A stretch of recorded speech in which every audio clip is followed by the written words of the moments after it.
Test 1 2 1 2 1 2 rap snacks.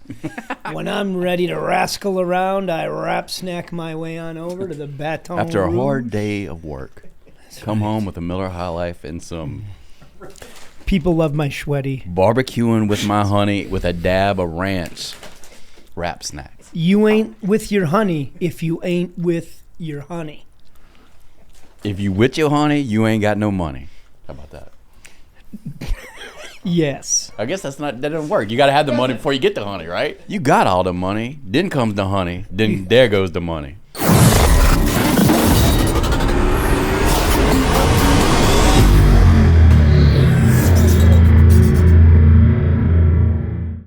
The Fabricator Podcast is presented by Nuts, Bolts, and Thingamajigs.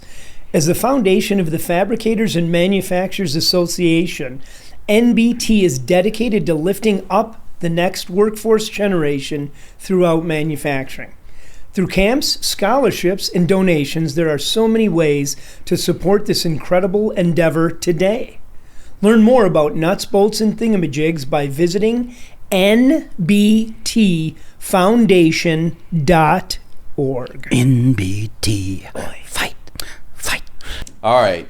So one of the issues we have at, it's not really an issue, it's a challenge. One of the challenges we have here at the Fabricator Manufacturers Association is reaching out to younger generations to sell them on a possible future in manufacturing. And one of the ways that people try to do this is position the career field as cool. So we decided to cut to the chase and actually gain street cred by actually eating street cred. So I saw this in a store in Louisiana when I went back to visit my mom, and they're wrap snacks.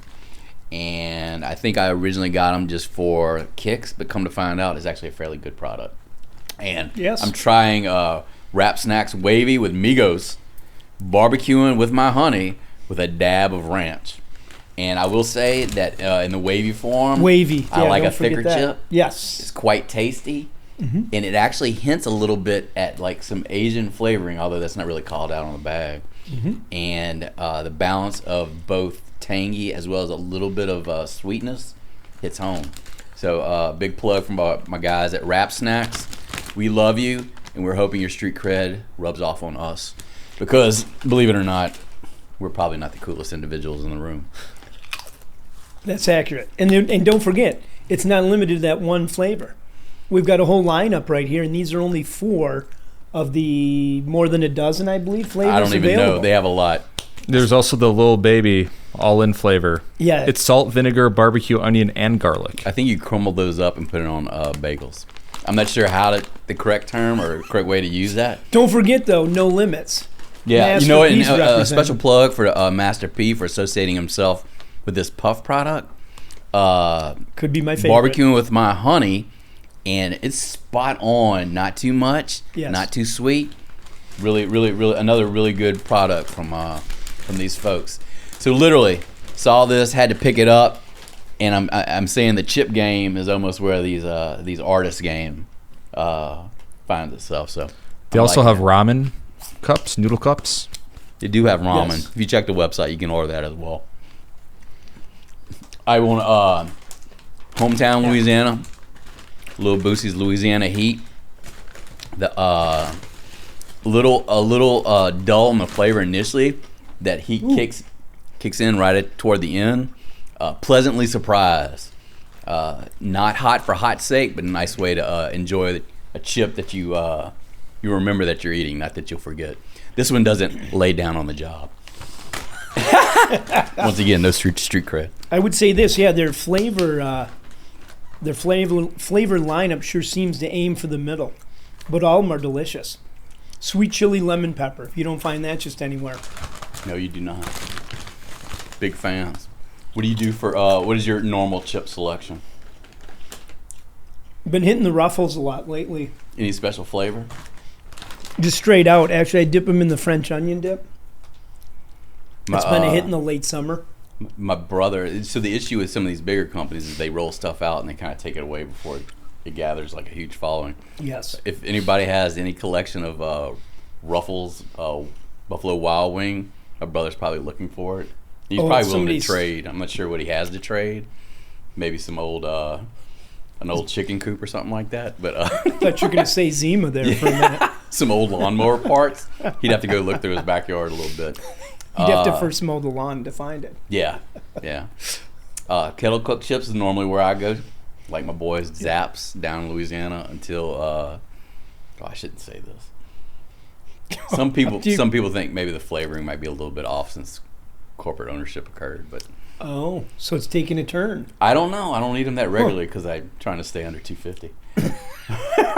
Dollars a bag? Or? What about Pringles? How do you feel about the canned chips? Some interesting flavors. Yeah, I'm not down on them. Issue with Pringles is they are not texturally the same as maybe some of the thicker chips I like. So as a result, I'll probably plow through them at a much more unhealthy rate than maybe your normal human. I'm pretty much like a dog. If you put too much food out in front of me, I'm going to eat it. So, as a matter of fact, if this goes on a whole lot longer, all these things will be... This one is actually almost empty already. Yeah. So, just be known that if it's a potato product, I'll probably enjoy it. I know, I respect the Pringle can. Less smashed up chips. Less having to go, eat the crumbs out of the bottom of the bag. Sometimes, isn't that the best, though? I guess it depends what time of the day it is. What is your take on potato sticks? No, a giant piece of potato. Just give me a fry. Just give me a French fry. I don't know, man. The old school potato strings? That sticks, not French fries. Right. In the can. Yeah, in the can. Yeah. That was a staple at our family camping outings. So I remember that. They used to come with a pull-top can. Right. Which is really giving children access to razor sharp can lids to access potato products. Cheese balls used to somewhere along the lines the FDA didn't step up and protect young people when they should have. After severed fingers was the they had to focus on seatbelts first. Giving kids. What was I watching over the weekend? Somebody went to town on somebody in a movie. Oh, it was that flick Allison Janney called Lou on Netflix. She cuts somebody's neck wide open with a can top. Ooh. Yeah, it happened. I saw it. That was part of the scene? Yeah. Or it was like a blooper? No, it was neither an outtake nor a blooper. She effectively killed a mercenary. Wow. Because she herself was a badass. So she would be a fan then of potato sticks. I'm not sure that can could have cut a man's carotid artery. Maybe sliced a little bit. Maybe you just need a little. You just do, right? Yeah. There was another movie I've seen where the assassin did this walk through in a hospital with a scalpel and just sliced somebody's artery and walked away. Was that a Jason Statham movie? I don't know what it was. I get all these things confused. I really need somebody to come home and keep notes for me in terms of what I've watched and what I should be watching. Perhaps a dry erase board. In the living room? Yeah. That'd be good. So we went from potato snacks to killing people on film to what else? Kids' safety. If we're going to loop it all the way back. There you go. Making metal manufacturing cool to kids. Yeah. And I will say, probably with Lil Boosie's support, these chips will not harm anybody. They won't. I keep calling them sweet heat, but it's just plain heat. Yeah. They are. I think those are, that's right in the wheelhouse. Yeah. Rap Snacks has done a nice job. I really enjoy it. So, Allison Janney's probably going to have a line of snacks out. Maybe former West Wing actors. Would you... Who's a Pop Estevez? What's his name? Martin Sheen. Morton Sheen. Would you eat a Morton Sheen potato chip? They're slick. Charlie Sheen. Super greasy. Charlie Sheen's Tiger Blood potato chips. I'd eat that. So is this Lou? Is it a campy kind of dark comedy? No, straight up action flick. Really? Revenge flick with a little bit of twist at the end. Have you seen former CIA operative so that gets pulled into something that she's a little too close to. Gotcha. Ooh. Have you seen Nobody? Yeah. With Bob Odenkirk? That's wait up! I've got a Bob Odenkirk story. Bob. He works in a fab shop. Here you go. Who? Oh, in the movie. Yeah. Well, this is more real life. My daughter's friend at Marquette is friends with somebody going out with Bob Odenkirk's son. Really? So how many degrees of separation is that for me? That was 3. He's got 1 on 4? his end. That's 1. So girlfriend, friend of a friend, my daughter. Oh, that's a little like 6 degrees. That's too far away. Yeah. That's anyway. You can't even mention it then. Right. Is it though? It sounded a lot closer when she was talking to me about it. I was all excited. Apparently a nice kid. Anyway, yes, Nobody's very enjoyable.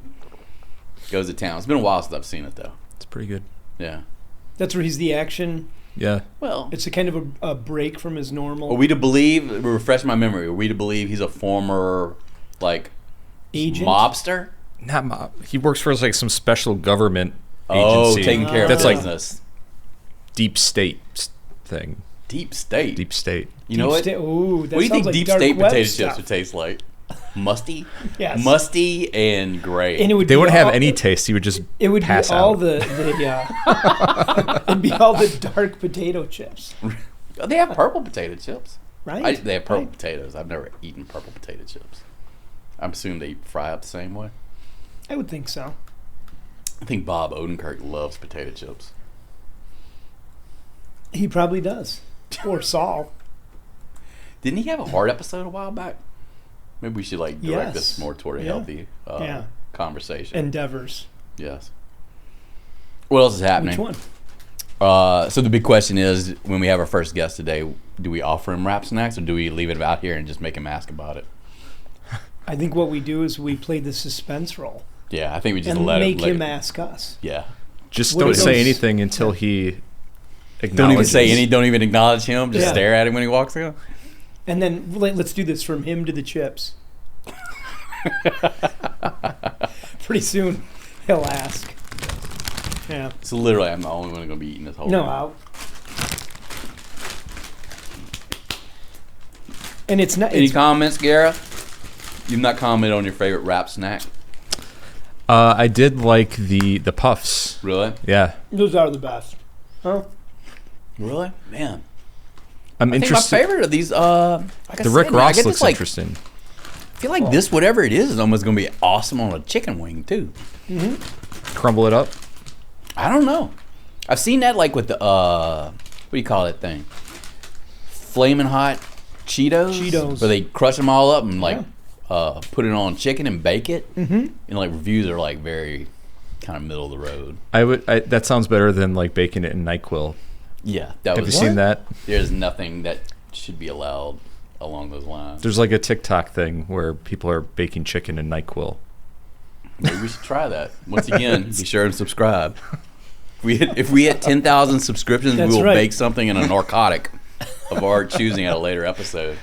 We'll get a hot plate up here. Probably be fired after it. Hot box. It'll be worth it. You could get Bob Odenkirk for that one too. He'll actually probably come in for that. Yeah. Or his son. His son, his actually. His son's girlfriend's friend. You could easily get her in here.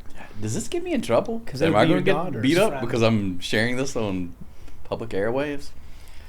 Airwaves is a loose I'm about to call in my friends from Rap Snacks to provide me with some street cred and protection.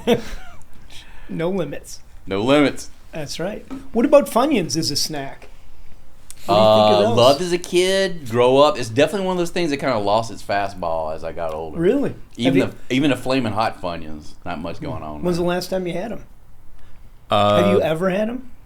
It's been a long time. Who are you, Tom Brady? It's been a long time. What do you give up bread? Funyun just seems like the bread? butterscotch of like the chip. Really? Yeah, it just seems like it's like kind of like a legacy brand that's never going away. But notice I say like. I didn't say love. You know what? I've gotten them a couple times here over the last few months. It's hard to, once you open that bag. I think Cheetos are my that's the thing where I can't stop. Like I look like a dog that hasn't eaten in a week when I start eating those things. I've seen that look. And even when I tried the Flamin' Hot Carolina Reaper, which doesn't sound like it should be available for public consumption. Finish that off. Where is that on the Scoville scale? Reaper pepper? That's up there. I don't know. Isn't it? Oh, yeah, that's up there. It's up there, but obviously not putting a Reaper. Wait, so you had the Reaper not on a chip or anything? It was Carolina Reaper flavored Flamin' Hot Cheetos. Oh, that's a lot of words. Yeah, that's a lot. Here we go. We've got Scoville thing right here. Here you go. Tony Arnonian? Oh, it is. The Reaper. 2.2 Scoville million. units. 2.2 million Scoville units. Is that what we're talking about? Yeah, that's quite a jump.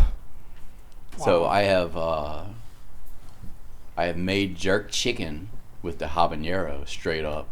And one thing they tell you is to put those gloves on. Oh, right. Because if you Don't touch your want eyes. to- yes. So yeah, you make that mistake, but there's other parts of the body you touch as well. They'll tell you that. Did you know the banana is technically on the Scoville scale between 0 and 500? It's at the bottom, isn't it? Yeah. I saw a frog eat a banana today on Twitter. Really? The big That's giant not just a frog. That was like You saw that too? That was crazy, right? it's the size of like a raccoon. It was a Disturbing, bullfrog. Massive. I did not like that. I Have don't you seen frogs. banana? Jim, have you seen That this? thing was No, just sitting there. I have not yet. That frog was. He was I was talking actually about this working a frog as little a bit pet. It must have been his What? birthday too. I think Was it on a leash or loose? No, this thing it was like still enough to where it almost looked like it wasn't real. And you know, frogs have like that glossy skin, Yeah, so it looked right, almost right. fake. And he takes a banana. And first thing, he breaks the banana. How do you break a banana?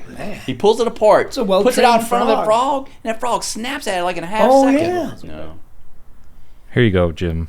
Okay. look at it. It looks Oh almost my fake, gosh, right? that thing's a dog. If it wasn't for that little jowl thing going back and forth. Oh it yeah, looks see fake. that's how you know he's alive and it's not fake. Watch the dude break the banana. This is the thing doesn't get enough, didn't point it out enough. How you do that? It just was You that do it. pre-cut? I don't You know know. what it is? That banana is just it's Ripe not enough? too ripe. Right. Yeah, I hate frogs, man. They scared the bejesus. Yeah. Oh, Oh. Jesus, you see that? Look at that. Is that the second half? Well, he must have eaten the first half. He ate the no, first one. the banana's in his hand, right? Look at And him he pats it that like a thing. dog. Yeah. And this thing ends in the weirdest way. Like, watch. Oh, heaven He does egg. this and they just cut away. Oh, you know what the frog's name is? It's Rocky. What was Balboa. happening with the egg? Is that for digestion? Here we are. Yeah. Is there a part 2 to this? Oh, I thought. Yeah, He's I going to don't come know. back. Look at that. Yeah, I don't. Is want that thing real? in You know my what else house. is nice? Isn't that one of those Formica kitchen tables from the... Yeah, this is probably a Waffle House. He's Yeah. just sitting there taping. Wait a minute. That... All right. That almost this looked real? fake. That looked fake. Maybe it's not real. Maybe it's animatronic. Look how he pats that. I don't know. Something Yeah. about that doesn't seem real. This man. is... That's a CG That thing, background. you know, he's had other small pets that have just disappeared. See, in the that's night. fake. There's no way that's real. You see how that banana hovered? There's no Go hovering. back. Go back about 10 seconds. I love that Deep State was mentioned. See, You just look at kind of that. gloss over it. Now we I have the know. case of the hovering banana with the frog. That's a it. big controversy. TikTok. See- It's all... There's something weird about the way his hand makes contact with that back of that frog. Yeah, that's fake. He's eating something else. Yeah. I don't That know. thing's gonna go for his head. That's one not day. real. Digest. Am that I just whole looking for thing. something here that's not Yeah. That's not real. He's pretty good on camera though. the frog or the guy? A guy, frog. You don't ask that frog to do much. Everybody knows that when working with frogs, you never ask them to do. Well, we're He's going down the over. Twitter thread, so... Did you read this one? Did you see that Twitter? Go back with the green mask. Dude, this thing is frightening. 2,000-year-old green serpentine stone. And what does Oh, the yeah. guy say above it? Do not put that on. We all know this. Doesn't the Brady... If the Brady Bunch If told the us world enough. ends like this, dude, you were here at the beginning. Isn't that what Jim Carrey found? Exactly. Yes. And Jamie Kennedy. The son of the mask? Yes! Which I've never seen, but I Wow. assume it's kind of the same thing. And the dog, the Jack Russell Terrier that almost killed that town. I think that they put That's that right. mask on that frog. That was based on a true story, was it not? Maybe... Yeah. Yeah. All because See? of a Carolina Reaper. What was happening? Tragic news. The viral giant frog video is edited to make him look Told huge. you. Oh, it's fake. Welcome back to the Fabricator Podcast. Our guest is Colin Cosgrove. He is a longtime metal fabricator. Knew him when he was working at Laystrom Manufacturing in Chicago. He was our Fabricator of the Year in 2019. I think that's correct. 2021. Man, 2021. Yeah. That's a little bit off. The last- Sorry about the that. Last The last 2 years have been a long decade. Yeah. I have trouble keeping track of the months in the calendar because we're working on magazines like 2 months ahead, and people are always calling about what just came out. Sure. So I'm kind of stuck in this like netherworld of time. But Colin's now with S&C Electric in Chicago. Yep. And we're just chatting with him about his background, his business today, being a fabricator in Chicago, and some of his interest in workforce development. I think if you read the story that was in the Fabricator back in 2021, some of this was covered, but we hope to explore it a little bit more. Thanks for joining us today. I'm happy to be here. I'm excited to be here. It's kind of a fun experience. Great. So looking forward to the conversation. Yeah. So we were chatting a little bit, but before we get into the metal fabricating, what you're doing now, tell us about yourself.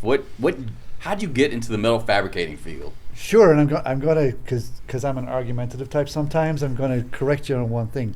I was not the manufacturer of the year, fabricator of the year. The company was, the team was. That was just.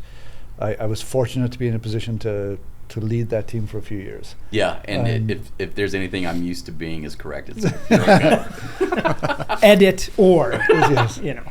So I got into manufacturing. I don't know how well the audio is going to come across here, but I wasn't born in Louisiana or the Midwest or upstate New York. I came from Ireland in late 1994, October of 94, and came over into Chicago. My cousin knew somebody who was the vice president of manufacturing in a company in the south side of Chicago who was constantly hiring, looking for people, and so they got me a job on the shop floor running parts on a press brake. And so the first time I walked into the factory, it was literally dark. People talk about factories used to be dark, dingy. It was literally dark because the electricity had been cut or something. It was an outage. Right, and so I walk in and I'm going, oh, wow, I don't know what I'm in a new country, walking into people who were talking different languages. Literally there was Polish and Russian and Spanish speaking, and it was just complete culture shock to me on so many levels. But it was the nucleus, right, of something. It was the beginning of something. You sensed that from the very beginning? No, it took me certainly a while to get my feet, and what I found was that, and let me back up a little bit. So the reason I came over, at least in part, Ireland has this long history of immigration, but in my particular context, I wasn't a good student in high school, and I was able to get into college in Ireland, but I wasn't a good student in college.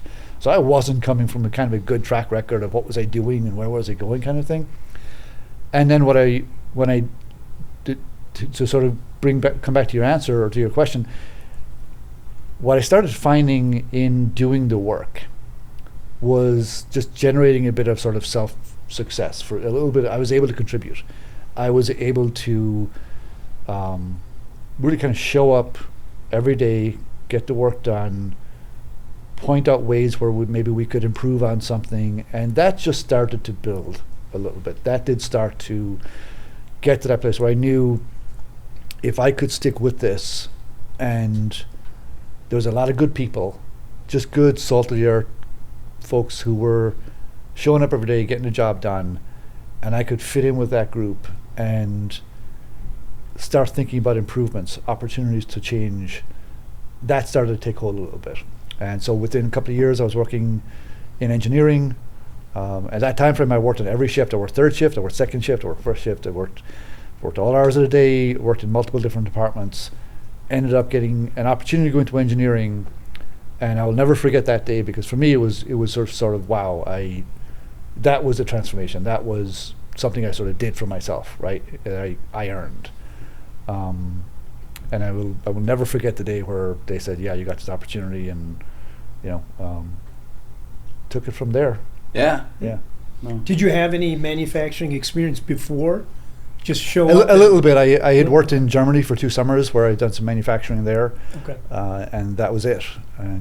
But didn't grow up with not a lot of manufacturing in Ireland. It's not a heavy industry place, right? It wasn't then either. And so really very little exposure to it growing up.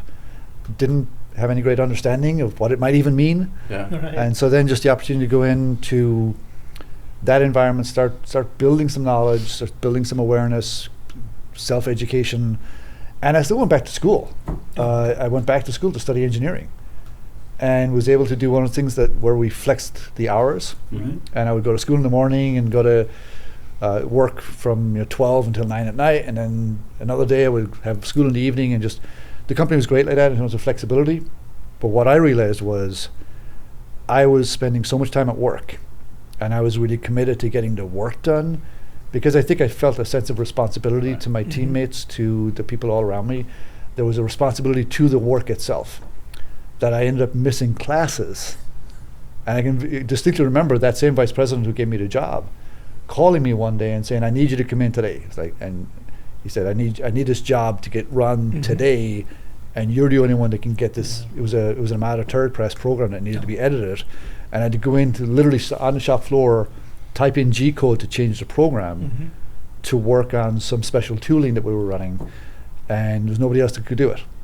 And I ended up missing classes, but I was being successful. Right. So I ended up pulling back out of school and just said, I got to take a break from this, and just focused on just the work, and just kept learning at work, and trying to learn, grow, contribute, show up into the work. And got a great piece of advice from a good friend of mine who said, when you go back to school, if you go back to school at some point, go back and do something you really want. Yeah. Because what I was kind of focused on was doing something I thought was useful. Yeah. Right. Engineering would be a place to get a degree, to get a career. And I could potentially have some aptitude. It wasn't about a desire to know thermodynamic, Right. It just, that wasn't where it was coming from. And so within that context, he said, go back later if you want to do something. You did that, right? I did. In my mid-30s, I went back and got a degree in psychology. Right. And I really loved it and really wanted to get it, and I'm using it not right now. Yeah. Not, right now. Not as far as you know. With two simpletons in a room, there's no need to rely on advanced education. Did you just hear a bell? I think it's time to eat a wrap we snack. have a chip. Yes. So I hear, as you're describing that, I hear, it seems like you have kind of a built-in bona fides, because you did it.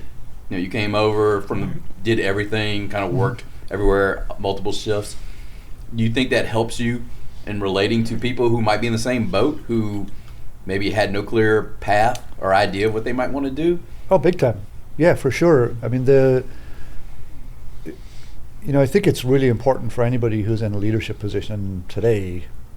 And I struggle with this, frankly, just sort of putting myself in a leadership position. I know fundamentally I am. I have 600 people in my group. I mean, I've been a president of a company, I'm vice president. By some definition, I'm a leader. But at the same time, I struggle with that. Because it feels a little egotistical and narcissistic even to say that. So what I think about, though, the responsibility of somebody who is in a leadership position, and my framework for that tends to be Simon Sinek has this great quote that says, leadership is about taking care of the people in your charge, not about being in charge of people. And so to me, if you approach it from that perspective and you want to take care of the people in your charge, you really should try to understand what they're doing, right, and what they're engaging in every day and what their challenges are.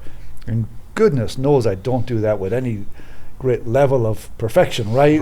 There's massive flaws in that, but the ability to maybe have a conversation with somebody about why sharpening a tool on a turret should be done versus just not having the capability to do that does allow for a relatability and hopefully a genuineness, and I think certainly for me an appreciation for the work, an appreciation for the craft, appreciation for the skill and the competency, and respect for that work that can hopefully be felt by everybody in the organization, from the entry-level person who shows up on their first day who might even be thinking about a possible job next year because they're an intern or a high school student, from that individual to the CEO of the company. We should, I'm hopeful that I can sort of articulate some of what I just referenced in terms of respect for the craft, the skill, the knowledge, the capability, the education that people develop. Right? I mean, you go get an apprenticeship to be a tool and die person, you're doing 4 years easily, sometimes more, to get an education. You just come out of it and you don't have a ton of student debt and you've got a viable career in front of you.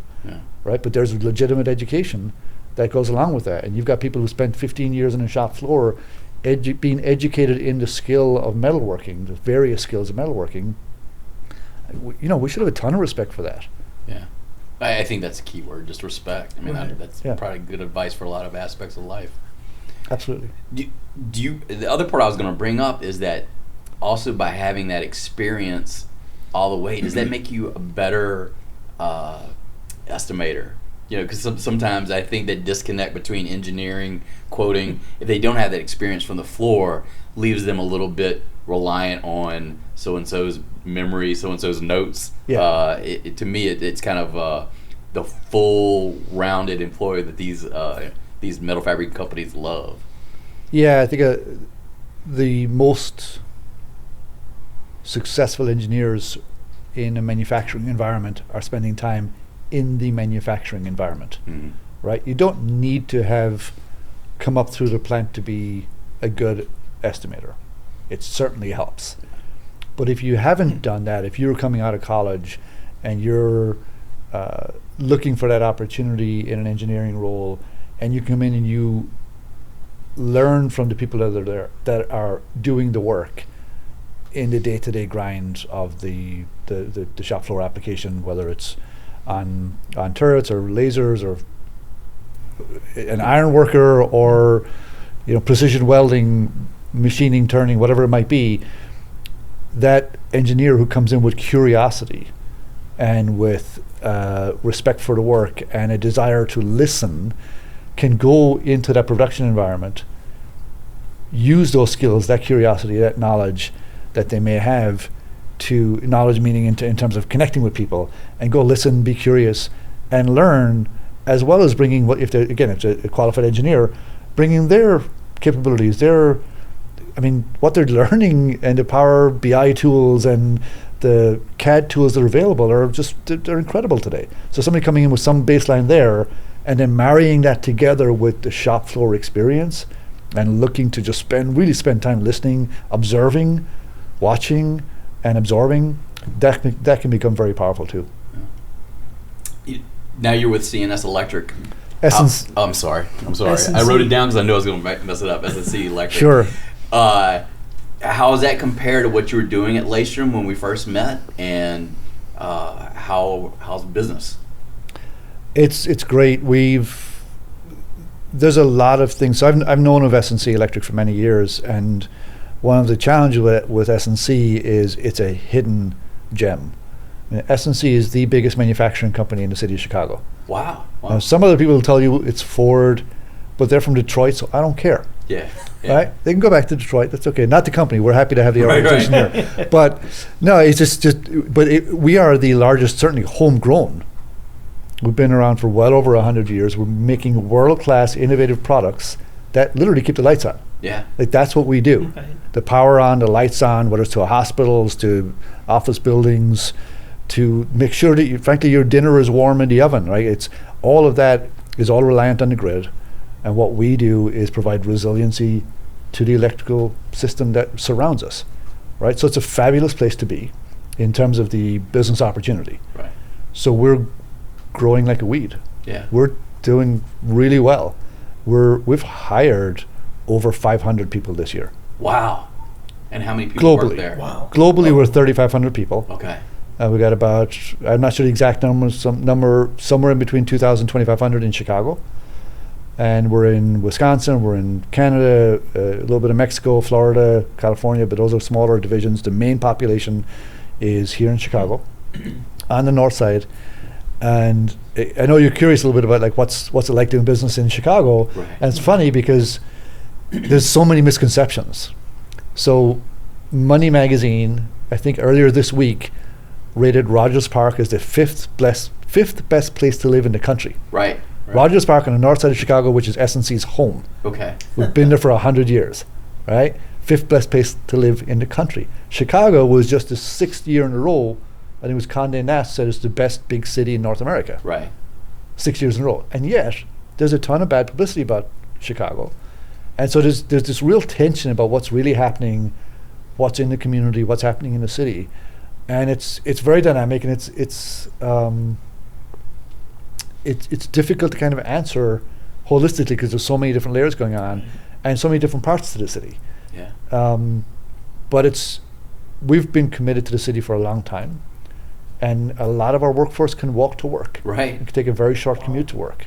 And having the opportunity to have so many people in our community, impacting our community, the broader community of the state, the environment, is a phenomenal place. Yeah. And we're able to draw from a lot of communities around the Chicago area where we have machinists or fabricators or engineers or anybody else coming into work. Right. And you look like you got a question. No, I think people, one of the weird dynamics, it actually kind of creep into interviews with some of these metal fabricators is the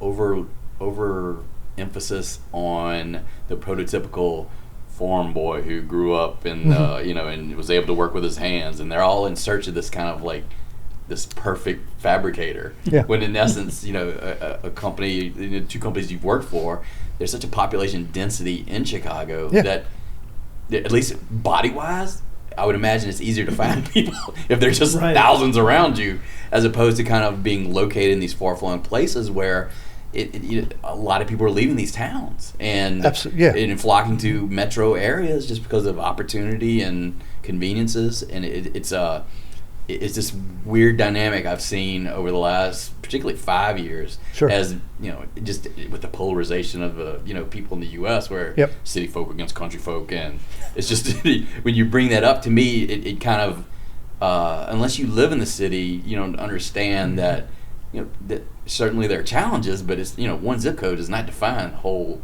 land mass. So in agreement with you, it's one of those things where I if anything about me when I ask the question or interest in the city is just the sheer getting trucks down those streets. It's the sheer just like actually doing the work that amazes me more so than almost anything else.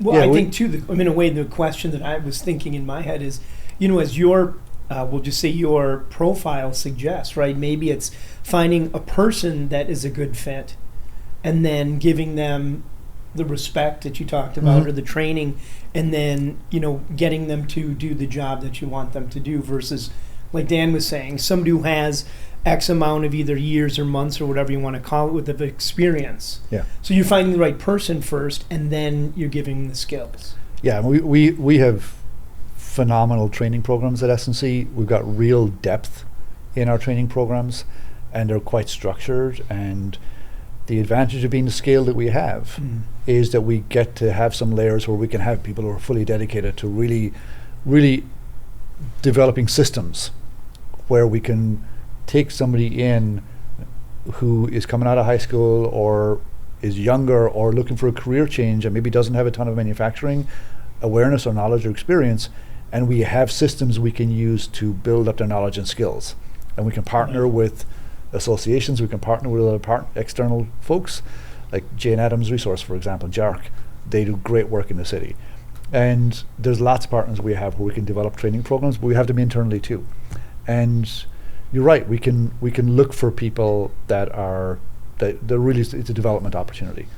And we have, because we've been able to do that for many, many years, and because we've been on a really good growth path for a long time, and we're accelerating right now because of the market that we're in, and we've got great people out there marketing and selling our products, we're on a really good growth path. Like I said, we've hired hundreds of people this year. We're planning on hiring hundreds more. We've got a lot going on. We also have 700 people in the organization with over 25 years of experience. Wow. So we have enormous longevity and depth, and what that does is allow those people to move up in the organization, but also for them to have a requirement really to provide training to others, to provide development opportunities for others. But it means that we have deep knowledge and expertise within the organization itself, and people are building careers, and we're an ESOP. Oh, wow. So even more benefit to the organization and the company and the employees who are employee owners.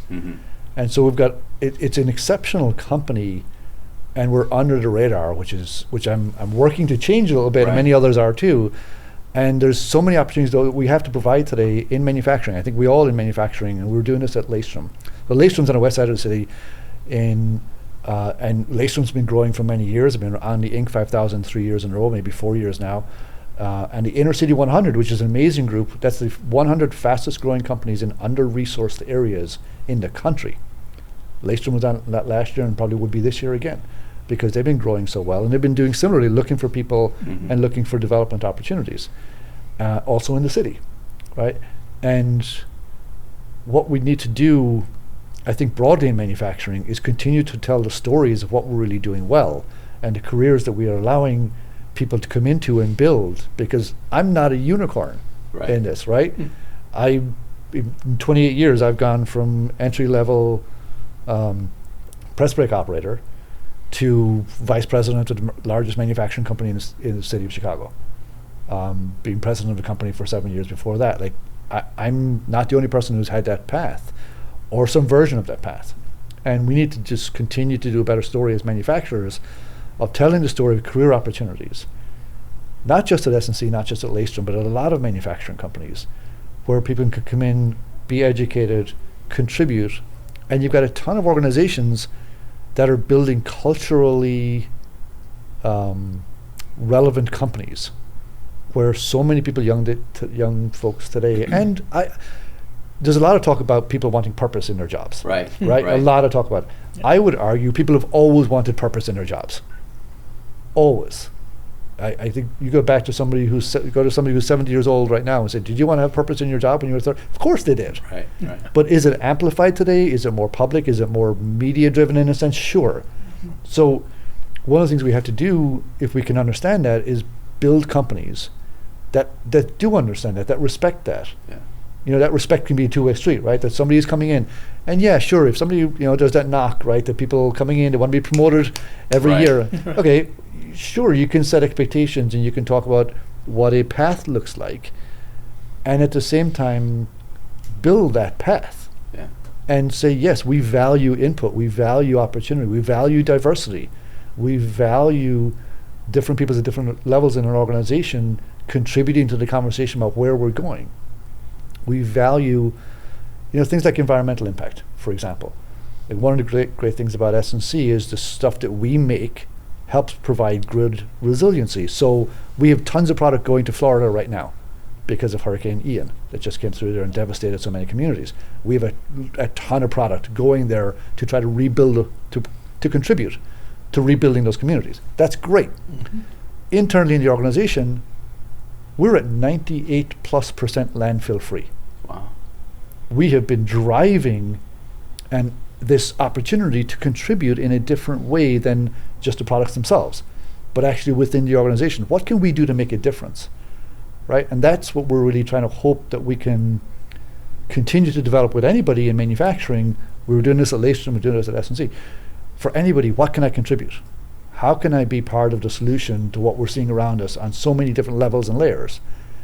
And if we can do that and nurture that, how powerful is that? Yeah. Right. Yeah. Are you making those connections, you feel, with young people by kind of sharing those aspects of your company? Well, that's partly why I'm here. Yeah. Right? Yeah. Is because I've been trying for years to be a voice and advocacy for manufacturing in general. And we've had conversations. I've been having conversations with various people in various departments within the city about advocating for manufacturing. Yeah. There's a number of different organizations that are doing some work this month because it's Manufacturing Month. So I believe we're having a lunch next week with the mayor at MHub. Oh, wow. And others in promotion of manufacturing. We've got conversations. MHub, just for people. I'm sorry, yeah. It's MHub over is there off of Chicago River, right? Yep, and it's focused on advanced manufacturing, advanced tech, and really doing good work in celebrating and uplifting small dynamic startup community, right? And we're going to, and many other manufacturers are going to go and have a conversation with the city about that. We're talking with city colleges. So we just did an event at Triton College, a hiring fair just for manufacturing, mostly focused on manufacturing, at Triton College, about which is City College on the west side of Chicago, just 2 weeks ago. Right. The conversation we're having with CPS with Chicago Public Schools, is about revitalizing training programs, CTEC, career and technical education within CPS. Those are discussions, and that's not just S&C. Lots of people are trying to have discussions with CPS about that. But one of the reasons to do that is as we were coming out of 2020 into 21, the city was focused on what are the areas we need to kind of rebuild. We're still at that point really in the middle of the pandemic, right? How do we bring the city kind of back to life, right? That sort of initiative economically. And manufacturing was one of those sectors. And so we're on a call with various different, and this was a bunch of manufacturers came together. Ford was actually there. People like Friedman Seating, Laystrom, I was there for Laystrom, S&C was there. And one of the things that somebody from CPS got on the call, and they said, in a survey they did, this was someone doing career planning in CPS. I don't know what their title was. Right. They said in their survey, 28% of their graduating students, 28% of the graduating students in CPS wanted to work with their hands. Those are our people. Yeah. They want to work with their hands. Now they could be a mechanic, a plumber, a carpenter, someone in one of the various trades unions, or a manufacturer, just as well. But there's a lot of people out there who want to work with their hands, who are more inclined towards that way of thinking about life. Right. And we need to celebrate them, lift them up, realize that they don't just have a career path if they go to college. There's lots of other career paths they can have. And certainly starting their career, you can start in, like I did. Yeah. Again, I'm not a unicorn in this situation. There's lots of other people I know who started at one level, ended up at a higher level, much higher, built good careers, put food on the table every night for their family, put money into a 529 plan for their kids to go to college or whatever plan it might have been, and went on vacation every year, and that was funded because they were in manufacturing careers that were built for the long term. And that's still a viable career in this country. Yeah. Do you feel the momentum? I mean, obviously you've been a long time proponent. I have seen communities across North America, at least U.S., where people have invested in welding schools. They're trying to revitalize their VOTEC programs, whether it be related to woodworking, machining, fabricating. There seems to be an interest. Do you see the results of a lot of these efforts, at least from your local perspective? I think it's early to see the results in terms of the labor market, right? I think there's still a lot being developed. Yeah. And if those folks going through those programs, they're going to be coming in 2, 3, 4, 5 years, right? Right. Some of it's already happening for sure. Some of it is. We clearly need more, but College of Lake County is doing that. They're investing. Right. There's many different, like exactly as you said, around the country, around the city, around the suburbs. Even high schools are getting into it. They're revitalizing some of their technical programs, which is phenomenal. And I think one of the things we need to do, I think we have to do as manufacturers. And I know people who do this. I know many manufacturers who go to high schools, and they will work with the high school. They maybe even provide funding to the high school. They will go and just do career days. They will go and educate. There's lots of manufacturers do it, and we need more manufacturers to do it. We need more people to tell the story of what's been successful, why it's been successful, why these kids who maybe are not thinking about manufacturing. And one of the spins that I've had on this for a few years is if you're a parent around my age, 45 to 55 age group, for example, you've probably been told for all of your formative years that manufacturing is dying in this country. Right. If you go back, so a 50-year-old right now, you go back 30 years when they were 20, in the late 80s, early 90s time frame, you were being told, and there was good evidence, that manufacturing was dying a slow and ugly death in this country. And you legitimately probably saw your father, your mom, your uncle, your aunt, your cousin, company was shut down, getting laid off. I mean, that was happening. We can't deny it. It was real. We went from 20 million jobs in manufacturing in this country down to 12.5 million, right? We know this happened. And if you've been told that for 30 years, and you now have a teenage kid, are you going to say, you know what you should do, Junior? You should go on right down there to the manufacturing company and see if you can be a welder. Yeah. Right? Or you're going to say, future. No, you should go into some other tech. Yeah. Well, guess what? We're tech too. Yeah. Right? You should go into something that's safer. Guess what? Our safety record per DART rate federally is better than most tech companies. Same was true at Laystrom. And there's lots of manufacturing companies operate the same way. Oh no, Junior, you should go do something where you're on a computer all day. You should go do something that needs a college degree to get you $150,000 in debt. Or maybe not, right? And so there's an opportunity to re-educate parents, to re-educate the general public, and I do think it's happening. I do think we're moving in the right direction. But we have to not just reach the kids, but also reach the parents. Right. And I come from, and you've known this my last number of years. I've been trying to doing this advocacy, doing this conversation, because I think it's compelling. I think it's meaningful. It's been meaningful to me in my life. Yeah. I've seen it be meaningful to many other people, and I think that opportunity is still very real, because we're not at 12.5 million jobs anymore. We're hired now. We're maybe over 14 million maybe in the country right now. Working its way up. And we're going to have a 2 million job shortfall by the end of the decade. Yeah. Well, let me ask this question, because we touched upon it earlier when we were talking about how busy you are right now.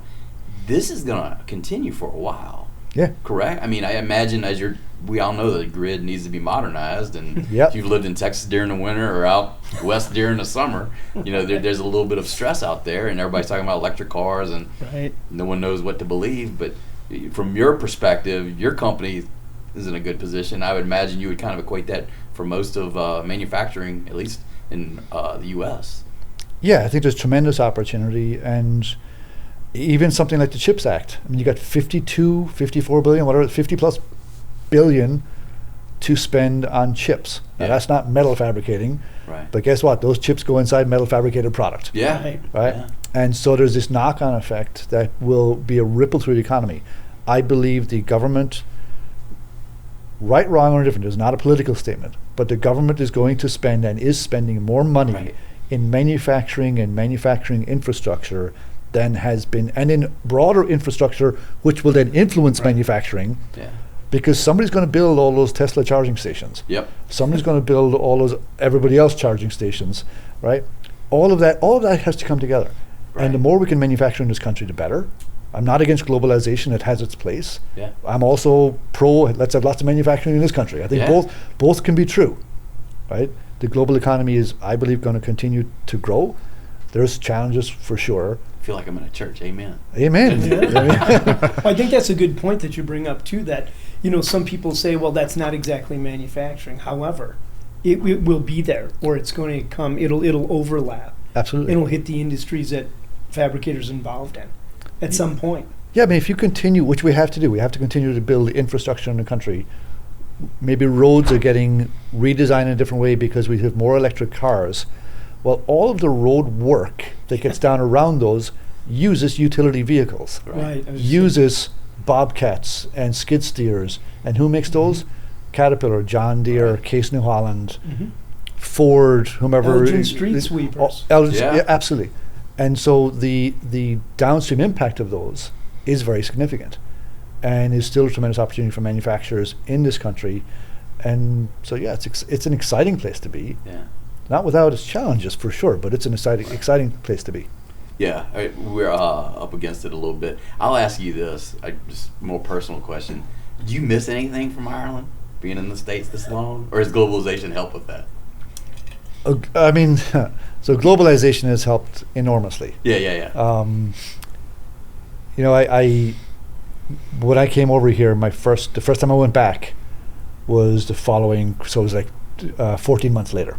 Was the first time I went back to, because my whole family's still in Ireland. Right. And I went back and I took an Aeroflot flight overnight.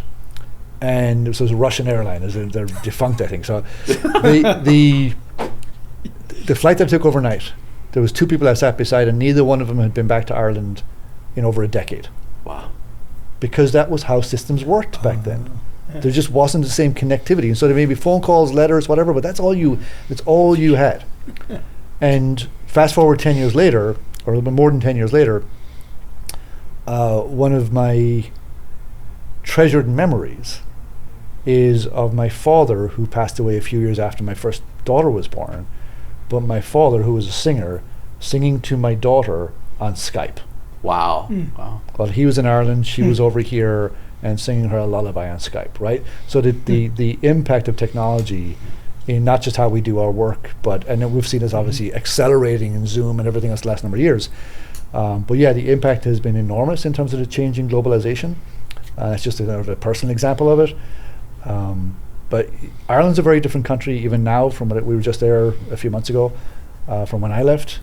And the sense of community that you still have in Ireland is it's still really palpable. The friendliness of the people is still extraordinary. The idea of just sort of having fun and taking life as it comes at you is still really powerful. So there's a lot of great community elements of the Irish that are still kind of right there, and we see some of it. Do you run into that in Chicago? Because I know that my wife's cousin married an Irishman who had been to Chicago multiple times and actually had cousins that were kind of relocated here. Yeah, I certainly know a few people here in the Chicago area that are Irish. There's very few Irish people in manufacturing. Okay. Now, if you're in the trades, if you're in plumbing, if you're in firefighter, hospitality, different areas, it's a completely different story. But in manufacturing, I've met very few, and so that's been a little unfortunate from my perspective. Yeah. But that sense of community you can find in a lot of different places. I've argued that most manufacturers or most companies, people use the sort of this company like a family thing. I don't do that. I talk about community. We're a community, and I think that is, to me, is a more valid way of thinking about it. And S&C is a community. Laystrom is a community, and so where you can find our communities, and we can find it within manufacturing, within fabricating. FMA has its own community of sorts when you get people together every year for the annual meetings, and correct. You get to meet friends that you've met there over time. I mean, those are different ways of building community. So I think that sense of community that I'm talking about in Ireland, you can find that in a lot of different ways if you go and work at it and seek it out. And you can find it I actually live north of the city. I live in Highland Park. And we had an other tragedy this year, obviously on July 4th. But the sense of community that was really revealed for me in a different level after that is, it's comparable in a way. I mean, community is an incredibly powerful thing. And which is why partly in the manufacturing community why I do this, like why am I here talking about this, is sort of more people in manufacturing hopefully kind of come into the community, speak to the community, represent the community, because there's a lot of good to be said about it. Yeah, expand it. Yeah. Well, thanks a lot for joining us today. I'll make a plug for the FMA annual meeting, February 28th through March 2nd. I think I did get those dates right. Las Vegas. It's in Vegas, actually. I forgot about that. That's probably also important. You're invited to come. All right. I know Mr. Deck from Laystrom joined us last year. Very good. He's down in Miami. Great guy. Very good guy. He's a great guy. Yeah. But thanks again, and we welcome everyone to tune in again and join this community and be a part of it and help support metal fabricating. Thanks a lot. Thank you.